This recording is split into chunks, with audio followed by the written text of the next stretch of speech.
ವಿಷದ ಲಡ್ಡು ತಿನ್ನಿಸಿ 6 ಜನರ ಸರಣಿ ಕೊಲೆ, ಮಾಂತ್ರಿಕ ಫಕೀರ್ ಬಾಬಾ ಅರೆಸ್ಟ್. ಅನಿರೀಕ್ಷಿತ ಲಾಭದ ಭರವಸೆ ನೀಡಿ ಅಮಾಯಕರನ್ನ ಕೊಲೆಗೈಯುತ್ತಿದ್ದ ಕಮರುದ್ದೀನ್, ಪವಾಡ ಚಿಕಿತ್ಸೆ ಹೆಸರಿನಲ್ಲಿ ಜನರಿಗೆ ಆತ್ಮಹತ್ಯೆಗೆ ಪ್ರಚೋದಿಸುತ್ತಿದ್ದ ಆರೋಪಿ.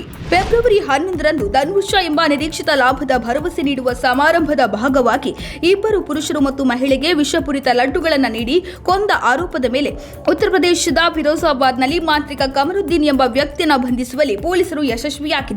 ದೆಹಲಿಯ ಹೊರವಲಯದ ಫಿರಾಗಡಿಯಲ್ಲಿ ಪಾರ್ಕ್ ಮಾಡಿದ್ದ ಕಾರಿನೊಳಗೆ 3 ಶವಗಳು ಪತ್ತೆಯಾಗಿದ್ದ ಪ್ರಕರಣಕ್ಕೆ ಸಂಬಂಧಿಸಿದಂತೆ ತನಿಖೆ ನಡೆಸಿದ ದೆಹಲಿ ಪೊಲೀಸರು ಕಮರುದ್ದೀನ್ ಅಲಿಯಾಸ್ ಫಕೀರ್ ಬಾಬಾ ಎಂಬಾತನನ್ನು ಬಂಧಿಸಿದ್ದಾರೆ. ಈತ ಉತ್ತರ ಪ್ರದೇಶ ಮತ್ತು ರಾಜಸ್ಥಾನದಲ್ಲೂ ಇದೇ ರೀತಿ ಕನಿಷ್ಠ 5 ಕೊಲೆಗಳನ್ನು ಮಾಡಿದ್ದಾನೆ ಎಂದು ತನಿಖಾಧಿಕಾರಿಗಳು ಶಂಕಿಸಿದ್ದಾರೆ.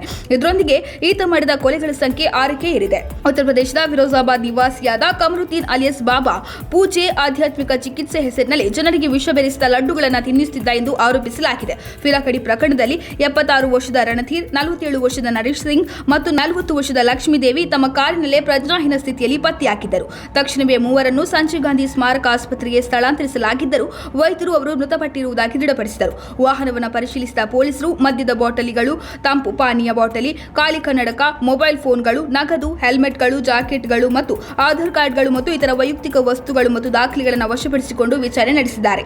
ಪ್ರಾಥಮಿಕ ತನಿಖೆಯಲ್ಲಿ ಪೊಲೀಸರು ಇದು ಆತ್ಮಹತ್ಯೆ ಆಗಿರಬಹುದು ಎಂದು ಶಂಕಿಸಿದ್ದರು. ಆದರೆ ಕುಟುಂಬ ಸದಸ್ಯರು ಆತ್ಮಹತ್ಯೆಯ ವದಂತಿಯನ್ನು ತಳ್ಳಿಹಾಕಿ ಸಾವಿನ ಬಗ್ಗೆ ಸಂದೇಹವನ್ನು ವ್ಯಕ್ತಪಡಿಸಿದಾಗ ತನಿಖೆಯನ್ನು ಮತ್ತಷ್ಟು ಚುರುಕುಗೊಳಿಸಲಾಯಿತು. ಶವಗಳಲ್ಲಿ ಯಾವುದೇ ಬಾಹ್ಯ ಹಾನಿಯ ಸೂಚನೆಗಳು ಇರದೇ ಇದ್ದ ಕಾರಣ ಪ್ರಕರಣದ ತನಿಖೆಗೆ ಹೆಚ್ಚಿನ ಆದ್ಯತೆ ನೀಡಲಾಯಿತು. ನಜಫ್ಗಢದ ಬಾಪ್ರೋಲಾ ಪ್ರದೇಶದ ರಿಯಲ್ ಎಸ್ಟೇಟ್ ಬ್ರೋಕರ್ಗಳಾದ ರಣಧೀರ್ ಮತ್ತು ಶಿವು ಇಬ್ಬರು ಪರಿಚಿತರಾಗಿದ್ದರು. ಆದರೆ ಅವರ ಸಂಬಂಧಿಕರು ಲಕ್ಷ್ಮಿ ಬಗ್ಗೆ ಎಂದಿಗೂ ಕೇಳಿಲ್ಲ ಎಂದು ತಮ್ಮ ಅಭಿಪ್ರಾಯವನ್ನು ವ್ಯಕ್ತಪಡಿಸಿದರು.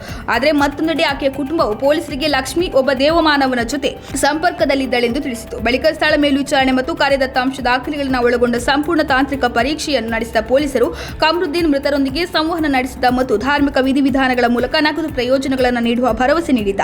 ದುರಂತಕ್ಕೆ ಕೇವಲ 1 ದಿನ ಮೊದಲು ಅವರು ಗಾಜಿಯಾಬಾದ್ನ ಲೋನಿಗೆ ಹೋಗಿದ್ದರು ಎಂದು ಬಹಿರಂಗಪಡಿಸಿದರು. ದೆಹಲಿಗೆ ಹಿಂದಿರುಗುವಾಗ ಸಾವನ್ನಪ್ಪಿದ ಮೂವರೊಂದಿಗೆ 4ನೇ ವ್ಯಕ್ತಿ ಸೇರಿಕೊಂಡರು ಎಂದು ಪೊಲೀಸರು ಪತ್ತೆ ಹಚ್ಚಿದರು. ನಂತರ ಈ ವ್ಯಕ್ತಿ ಕಮರುದ್ದೀನ್ ಎಂದು ತಿಳಿದು ಬಂದಿದೆ.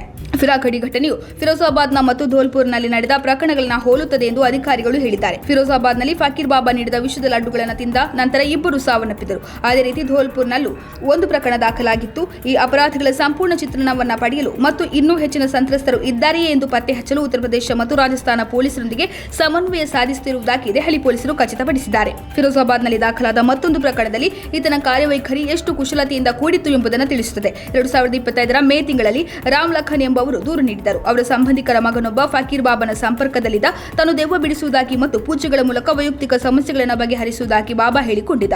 2025ರ ಮೇ 8ರಂದು ಆ ಯುವಕನನ್ನ ಬಾಬಾ ತನ್ನ ಮನೆಗೆ ಕರೆದೊಯ್ದಿದ್ದ. ನಿಗೂಢ ಪೂಜೆಗಳಿಂದ ಅವನ ಎಲ್ಲ ಕಷ್ಟಗಳು ದೂರವಾಗುತ್ತವೆ ಎಂದು ಭರವಸೆ ನೀಡಿದ್ದ. ಆದರೆ ಮರುದಿನವೇ ಆ ಯುವಕನ ಶವ ಪತ್ತೆಯಾಗಿತ್ತು. ಘಟನಾ ಸ್ಥಳದಲ್ಲಿ ಕನ್ನಡಕ, ಲಡ್ಡು ಮತ್ತು ಪೂಜಾ ಸಾಮಗ್ರಿಗಳು ಸಿಕ್ಕಿದ್ದವು. ಪೊಲೀಸರು ಮರಣೋತ್ತರ ಪರೀಕ್ಷೆ ನಡೆಸಿದರು.